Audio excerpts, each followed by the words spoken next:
இன்னைக்கு தர்மபுரியில் அவர் பேசின பேச்சு என்பது ரொம்பவே சர்ச்சையா இருக்கு.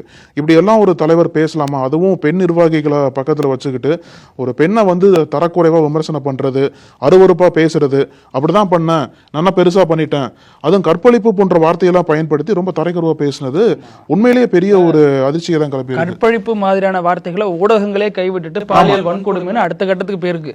கற்புங்கிறது பெண்ணுக்கோ ஆணுக்கோ மட்டுமானது கிடையாது, அது பொதுவானதுங்கிற மாதிரி விவாதங்கள்லாம் போயிட்டு இருக்கு இல்லையா? ஒரு கட்சியினுடைய தலைவர் தனது கட்சியில 50% பெண்களுக்கு இடம் கொடுக்கக்கூடியவர், இப்படி பல பாசிட்டிவான இமேஜ் அவர் மேல இருக்கிறப்ப இந்த மாதிரி ஒரு வார்த்தை, இந்த மாதிரி ஒரு ஸ்டேட்மெண்ட் எதுக்கு கொடுக்கிறாரு அப்படிங்கிறது வந்து விவாத பொருளா தான் மாறுது.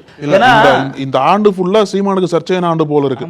பெரியார் எப்ப கையில எடுத்தாரோ அவரே தேடி ஆமா. அதுல இன்னொன்னு என்ன அழகு, தொடர்ந்து என்ன சொல்றாருன்னா, சோளக்காட்டுல தூக்கிட்டு போய் மாதிரி பண்ணனா, அல்லது வந்து காலேஜ் படிக்கிற புள்ளி அழைச்சிட்டு போய் அந்த மாதிரி பண்ணனா, ஒரே வருஷத்துல 7 முறை நான் கருக்கலைச்சு சாதனை பண்ணது நானா தான் இருப்பேன், இதெல்லாம் பேசுறதை விட அபத்தமா என்ன தெரியுதுன்னா, அவர் பின்னாடி இருக்கக்கூடிய பெண்கள் வந்து சிரிக்கிறாங்க இல்லையா, அது வந்து பெரிய அளவுல கொஞ்சம் பாக்குறப்ப ஒரு மாதிரி இருக்கு. என்ன இது அப்படின்னு. ஏன்னா வீரப்பனுடைய மகள் பக்கத்துல தான் உட்கார்ந்துருக்காங்க, அவங்க ஆனா சிரிக்கல, அவங்க ரியாக்ட் பெருசா பண்ணல அப்படிங்கறதையும் பார்க்க முடியுது. என்னமோ வயசுக்கு வந்தோன்னா குச்சில இருந்த புள்ள தூக்கிட்டு போய் அப்படி சோளக்காட்டுல வச்சு குண்டு கட்டா கற்பழிச்சு விட்ட மாதிரி கதறிட்டு இருக்கு எல்லாரும்.